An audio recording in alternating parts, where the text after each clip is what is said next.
3 months of silence, 3 months of peace, then comes the knock. I'm sprawled on my couch, Sunday afternoon, watching the Rams lose another game. Beer in hand, remote within reach, not a care in the world. That's when I hear it, 3 soft taps on my front door. I pause the game, set down my beer, and walk over. Through the peephole, I see her. Jessica. She looks destroyed. Hollow eyes, trembling hands, wearing clothes I don't recognize, cheap, wrinkled, desperate. She's crying. I open the door. Mark, please, I need to talk to you. I made a mistake. Can I come in? She whispers. I stare at her. Don't move, don't speak. Then I smile. You want to know how this happened? 3 months earlier, I was still married to the woman standing at my door. Friday night, same couch, same beer, different game. I remember that night clearly because it was the night everything changed. Jessica was upstairs getting ready for another girls' night out, her 3rd that week. I could hear her heels clicking across our bedroom floor, could smell her expensive perfume drifting down the stairs. We'd been married 3 years. Met at Sarah's birthday party, hit it off immediately. Jessica was 26 then, stunning, charming, with this laugh that could light up a room. I was 29, just starting my own electrical business, working 16-hour days to build something real. Those first 2 years were good. Great, even. We rented this little 2-bedroom house in Maple Grove, nothing fancy, but it was ours. I'd come home covered in drywall dust and wire scraps, and she'd have dinner waiting. We'd talk about our future, about kids, about the bigger house we'd buy when my business took off. But something shifted 6 months before that Friday night, small things at first. She stopped asking about my day, stopped initiating conversations, started spending more time on her phone, always angled away from me, always with that secretive smile. The intimacy stopped too, not gradually, just stopped. When I'd try to touch her, she'd find an excuse. Too tired, she'd say, or too stressed, not tonight. Always something. Then came the girls' nights. Every Tuesday and Friday, sometimes Saturdays. Always dressed like she was going to a club, not grabbing drinks with her college friends. When I'd ask where they went, she'd give vague answers. Just around, she'd shrug. You wouldn't know the place, nowhere special. I knew something was wrong, but I ignored it. Classic denial, right? Your wife changes everything about herself, and you convince yourself it's just a phase. That Friday night, Jessica came downstairs looking like she was ready for Fashion Week. Black dress I'd never seen before, heels that cost more than my monthly truck payment, makeup applied like she was meeting someone important. Don't wait up, she said, not even looking at me. Where are you going? I asked. Sarah's, I told you, she replied curtly. But she hadn't told me. She never told me anything anymore. After she left, I sat there nursing my beer, staring at the muted TV. Something felt different that night, heavier, like the air before a storm. That's when I saw it. Her laptop was still open on the kitchen counter, screen glowing. She'd been in a hurry, forgot to close it. I wasn't snooping, not at first. I just walked over to shut it down. That's when the notification popped up. Tinder. My stomach dropped. My hands started shaking. I should have closed the laptop, should have pretended I never saw it. Instead, I clicked. Her profile was active. Photos I'd never seen, professional-looking shots, beautiful poses, her wearing clothes I'd never seen her in. Her bio read, looking for someone who knows what they want and isn't afraid to go after it. But the messages, Christ, the messages were worse. Hundreds of them, dozens of different men, conversations that made my skin crawl. In one thread, she called me a broke handyman who can barely afford to take me out. In another, I deserve so much better than this blue-collar life. But the worst one, the one that burned itself into my brain forever. My husband's sweet, but he's weak. No ambition, no fire. I need a real man, someone who can give me the life I actually want. I read every single message, every cruel word, every lie she told about me, about us, about our marriage. By the time I finished, it was past midnight. I closed the laptop carefully, walked back to the couch, and sat there in the dark. My hands were still shaking. My chest felt tight, like someone was standing on it. I felt humiliated, betrayed, and completely alone. But mostly I felt trapped. If I filed for divorce, she'd get half of everything. My tools, my truck, my savings, maybe even a stake in my business. She didn't work, contributed nothing financially, but the law didn't care about that. I sat there until dawn, calculating my next move. 3 days later, I found myself at Murphy's pub. a dive bar near the industrial district where contractors and blue-collar guys went to forget their problems. I'd been nursing the same whiskey for an hour, running divorce scenarios through my head. Every single one ended the same way, me losing half my life to a woman who thought I wasn't good enough for her. I looked like hell, hadn't shaved in days, hadn't slept properly since finding those messages. My work clothes were wrinkled, my hands stained with electrical tape residue. That's when someone tapped my shoulder. "Mark, holy shit, man, is that you?" the voice said. I turned around and saw Ryan Mitchell, a guy I hadn't seen since college. But Ryan looked like he'd stepped off a magazine cover. Expensive suit, perfect haircut, Rolex catching the bar's dim light. He'd always been smooth, the kind of guy who could charm his way into anything. "Ryan," I managed, "what are you doing here?" He slid onto the bar stool next to me. "Business meeting ran late, saw this place, figured I'd grab a quick drink. But Jesus, you look like someone died. What's going on?" he asked. I hesitated. Ryan and I had been friends in college, but we drifted apart after graduation. He went into sales, I went into trades, different worlds. But something about seeing him there, looking successful while I felt like my world was falling apart, it broke something loose in me. I told him everything, the laptop, the messages, Jessica's secret life, the financial trap I was in. Ryan listened without interrupting, his expression getting darker with each detail. When I finished, he leaned back, swirling his whiskey. "You know what your problem is, Mark?" he asked. "What?" I replied. "You're playing defense. She's got you cornered and you're just taking it." He paused. "What if I told you there was a way to flip this whole thing around?" I looked at him. "What do you mean?" Ryan smiled, not warm but sharp, calculated.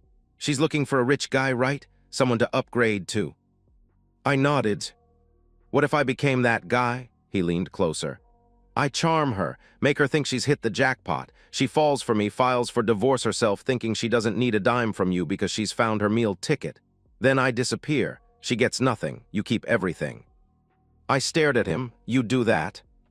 "Why not? Sounds like she deserves it. Besides," he grinned, "it might be fun." "But what's in it for you?" I asked.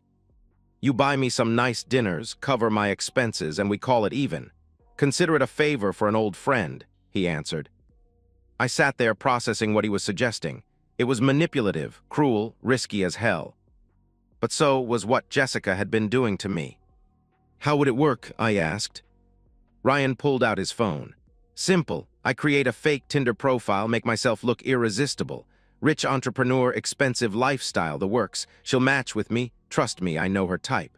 Then I play the long game, make her fall hard enough that she'll throw away your marriage to be with me. And then," I pressed. "Then I break her heart the same way she broke yours," he said coldly. I thought about those messages again. A broke handyman? I deserve better. He's weak. I extended my hand. Deal. We shook on it. Ryan was already pulling up rental car websites on his phone. "This is going to be fun," he said. Looking back now, I realized that handshake changed everything. Not just for Jessica, but for me too. I was about to become someone I never thought I could be. What? Ryan moved fast. Within 24 hours, he'd transformed himself into Jessica's dream man. First, the car, a black Range Rover Sport, leased for 3 months. Then the house, a stunning modern mansion in Riverside Estates, the kind of neighborhood Jessica always slowed down to stare at when we drove through. He found it on a luxury vacation rental site, paid $8,000 for 2 weeks up front. But the real genius was in the details. Ryan bought clothes that actually fit him, designer shirts, Italian shoes, a watch that looked like it cost more than my truck. He hired a photographer for business headshots at upscale locations around the city. Coffee shops in the financial district, the lobby of the Marriott downtown, even got shots of him stepping out of the Range Rover. His fake social media presence was a masterpiece. LinkedIn profile as CEO of an import-export company.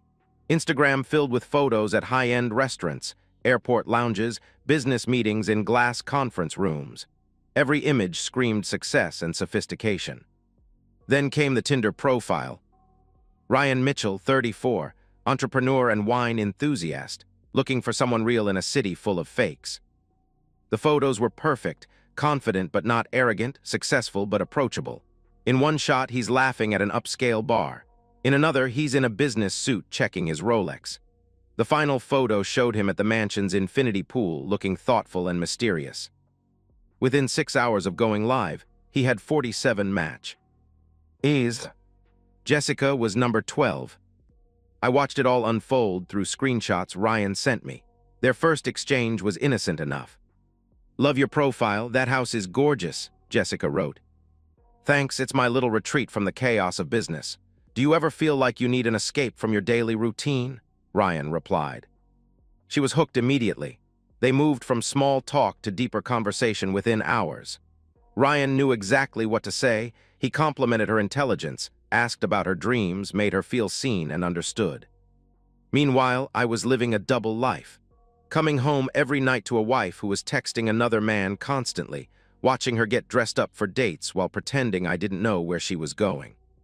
The hardest part was acting normal. Jessica would come home late, smelling like expensive cologne, with that glow women get when they feel desired. She'd shower immediately, hide her phone face down on the nightstand, and pretend everything was fine. "How was girls' night?" I'd ask. "Good," she'd answer. "Boring, really, you didn't miss anything." But I was seeing everything through Ryan's updates. Their first coffee date lasted 3 hours. Dinner 2 nights later went until midnight.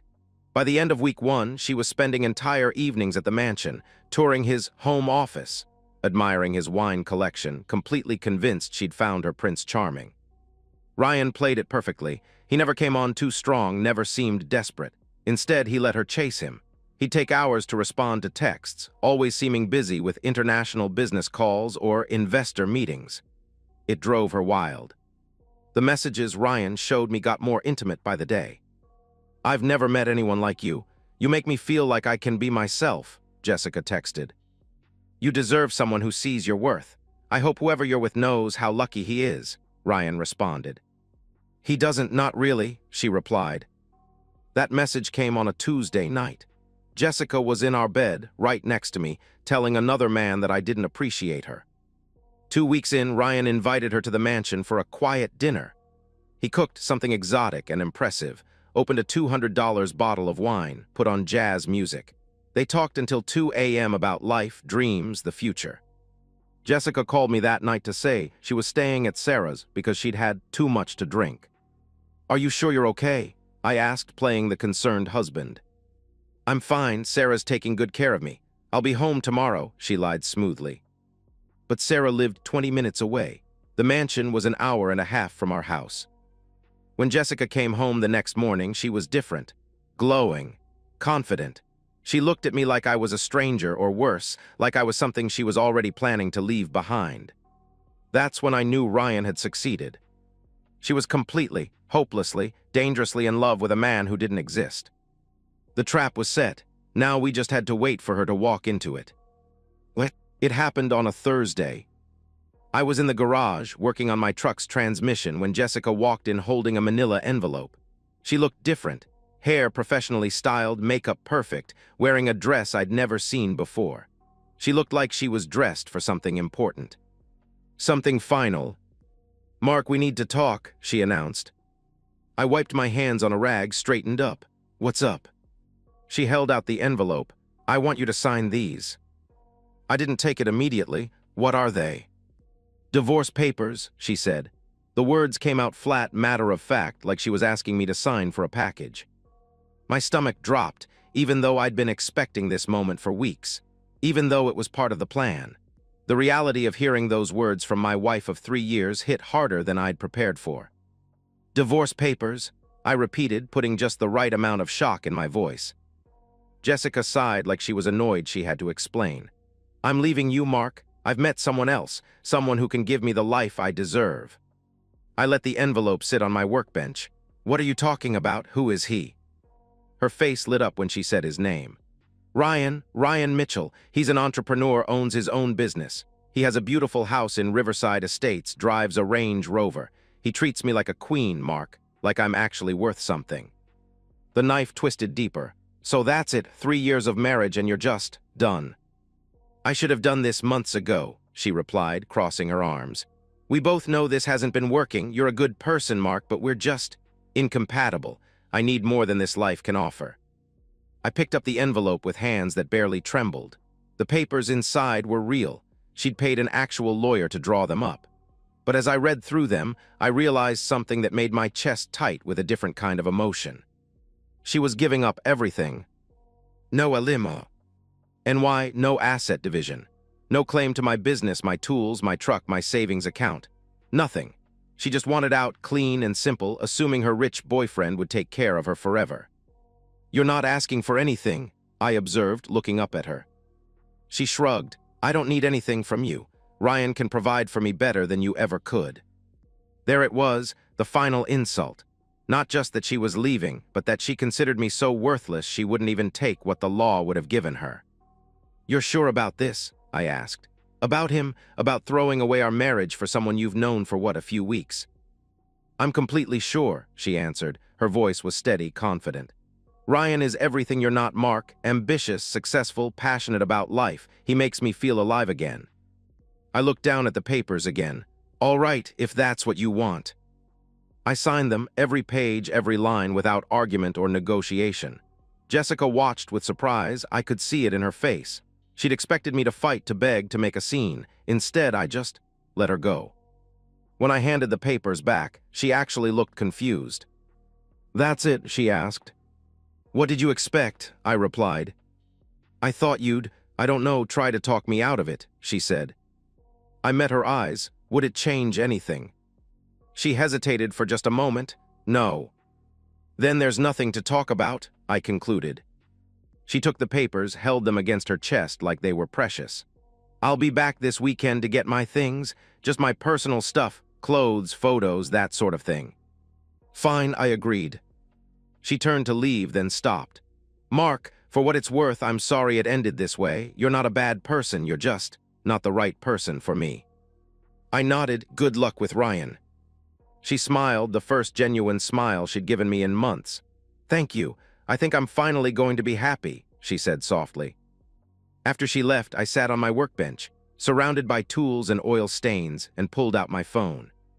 My hands were shaking now, not from sadness or shock, but from something else. Anticipation. The plan was working perfectly. I texted Ryan. "It's done." She signed everything. His reply came immediately. "Beautiful. Phase 2 starts now." "What's Phase 2? I asked. "I disappear. The mansion lease runs out this weekend. The Range Rover goes back to the dealership Monday. All my social media gets deleted tonight. Ryan Mitchell ceases to exist," he explained. "And Jessica?" I pressed. "Jessica learns that her Prince Charming was just a guy her ex-husband hired to teach her a lesson," he replied coldly. I stared at the phone screen, processing what was about to happen. In 72 hours, Jessica's perfect new life would evaporate. The man she loved, the future she'd imagined, the security she thought she'd found, gone. She'd have no husband, no money, no home, no backup plan. And it would all be her choice. I typed back, "How long do you think it'll take her to figure it out?" "Give it 3 months. She'll be back begging for forgiveness," he predicted. 3 months seemed like a long time, but I was patient. I had waited this long for justice. I could wait a little longer. 3 months passed like a slow-burning fuse. My life became remarkably peaceful. I worked during the day, came home to a quiet house, watched TV, slept soundly. No drama, no arguments, no lies. For the first time in years, I felt like I could breathe. The divorce was finalized within 6 weeks. Jessica's lawyer expedited everything since she wasn't asking for anything. I got official confirmation on a Tuesday morning. I was a free man, and it hadn't cost me a dime. I wondered sometimes how Jessica was doing, but Ryan had given me strict instructions. No contact, no checking up, no social media stalking. Complete radio silence. Let the plan work itself out naturally. But I heard things through mutual friends. Sarah mentioned that Jessica had moved in with her new boyfriend and seemed really happy. A week later, she said Jessica was going through a rough patch, but didn't elaborate. By month 2, Sarah stopped mentioning Jessica at all. I found out later what had really happened. Ryan disappeared the day after our divorce was finalized. He packed up the rented mansion, returned the Range Rover to the dealership, and deleted every trace of his fake online presence. His phone number was disconnected. His social media profiles vanished. Ryan Mitchell simply stopped existing. Jessica tried everything to find him. She drove to the mansion, empty, with a "for rent" sign in the yard. She called the import-export company from his LinkedIn profile. The number belonged to a pizza place in Cleveland. She reached out to mutual contacts from his social media, all fake accounts or paid actors. The man she'd left me for had vanished completely. At first, she convinced herself there was a reasonable explanation. Business emergency. Family crisis. Something that would explain why the love of her life had suddenly ghosted her. But days turned into weeks, and weeks turned into months. Reality hit hard. She'd quit her part-time job at the boutique because Ryan had told her she'd never need to work again. She'd given up our house, our life, our future for a man who never existed. She had no savings. She'd never needed them when she was married to me. No backup plan, no safety net. She ended up taking a job as a waitress at a chain restaurant just to afford a motel room. Her manicured nails chipped from washing dishes. Her designer clothes got replaced by polyester uniforms. The woman who'd thought she deserved better than a blue-collar life was now living paycheck to paycheck. And that's how she ended up at my door on a Sunday afternoon, looking like her world had collapsed. Because it had. Now sitting across from me in my living room, Jessica was telling me everything. How Ryan had vanished, how the house was a rental, how she'd lost everything, how she was sorry, how she'd made a terrible mistake. "I know I hurt you," she said, tears streaming down her face. "I know I said terrible things, but I was confused, Mark. I thought I wanted something different, but I was wrong, so wrong." I listened without interrupting, didn't offer her a tissue, didn't move from my position leaning against the wall. "I've been working at Applebee's just to survive," she continued. "Living in a motel room by the highway. I have nothing, Mark. No savings, no family support, no friends who'll take me in. I made such a mess of everything." She looked up at me with desperate eyes. "I know it's a lot to ask, but can we try again? Can we fix this? I'll do anything to make it right." The room was quiet except for the sound of her crying. Then I started laughing. Not loud or cruel, just a low, cold chuckle that made her face change from hopeful to confused to afraid. "Fix this," I repeated. "Jessica, there's nothing to fix." "But I made a mistake," she began. "You didn't make a mistake," I interrupted. "You made a choice. You looked at our marriage, looked at me, and decided we weren't good enough. You called me weak, said I had no ambition, told strangers on the internet that you deserved better than a blue-collar life." Her face went white. "You saw those messages." "Every single one," I answered. I pushed off from the wall, took a step closer. "You didn't just cheat, Jessica. You betrayed everything we built together. You threw away 3 years of marriage for a fantasy." "But the fantasy was a lie," she protested. "So was our marriage, apparently," I replied coldly. I crouched down so we were eye level. "You want to know the truth? Ryan Mitchell doesn't exist, never did." The confusion in her eyes was beautiful. "What?" "He's an old college friend who owed me a favor. The house, rental, the car, rental, the business, fake. Every single thing you fell in love with was designed to make you throw away your marriage," I explained. I watched understanding dawn on her face. The horror, the humiliation, the devastating realization that she'd been completely, utterly played. You planned this," she whispered. "Every detail," I confirmed. "You wanted to leave me for a richer man, so I gave you a richer man. You signed divorce papers without asking for a penny because you thought you'd found someone better, so I let you." She stared at me like she was seeing a stranger. "How could you do this to me?" "How could you do what you did to me?" I shot back. "You had an emotional affair for months. You humiliated me behind my back. You threw away our marriage like it was garbage." "But I learned my lesson. I know better now," she pleaded. "You learned that your Prince Charming was fake. That's not the same thing as realizing what you lost," I said. Jessica stood up, desperation making her voice crack. "So what now? You're just going to let me suffer, let me be homeless?" I walked to the front door, opened it. "I'm not letting you do anything. Your situation is the result of your choices. You gambled everything on a fantasy and lost." She didn't move. "I have nowhere to go." "That stopped being my problem the day you signed those papers," I replied. She stood there for a long moment, trembling. Then she walked toward the door. At the threshold, she turned back. "I loved you, Mark, I really did." "No," I said quietly. "You loved the security I provided. You never loved me." She opened her mouth to argue, then closed it, because she knew I was right. After she left, I closed the door and went back to my couch. The game was still on. The Rams were still losing. My beer was still cold. I picked up my phone and texted Ryan. "It's over. She came back. I sent her away." His reply was immediate. "How do you feel?" I thought about it. I didn't feel happy, didn't feel vindicated or triumphant, but I felt something else. Free. I typed back. "I feel like I can finally move on." And or the first time in months, I meant it. The crowd roared on TV. I took a sip of my beer and exhaled. Just as it turned out, tasted like peace. And so, we've reached the end of today's story. Was it what you expected, or did it take a twist you didn't see coming? I'm curious to hear your thoughts. Share them in the comments below, and let's get a conversation going. If this story kept you hooked, make sure to hit that like button.